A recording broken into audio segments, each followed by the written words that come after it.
Уникални бизнес решения по предварително зададен казус представиха днес ученици от професионалната гимназия по икономика в Благоевград. Форумът, наречен още иновационен лагер по предприемачество, е част от провеждащата се в България вече трета година Световна седмица на предприемачеството.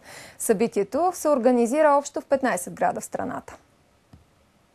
Разделени в истински бизнес екипи, ученици от професионалната гимназия по икономика в Благоевград днес разполагаха с 4 часа да докажат своите икономически познания, изобретателност и компютърни умения. Тази година бизнес казуса е да бъде разработена и представена идея за нов бизнес.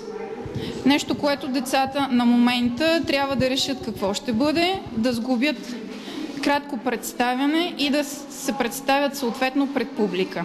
Сузана Белемезова е един от участниците в лагера за млади предприемачи. Идеята на екипът и за нов продукт е биоплеер – нова генерация MP3 плеер, който да измерва различни физиологични показатели. Според Сузана, участието и в бизнес форума е важно за бъдещето и на млад икономист.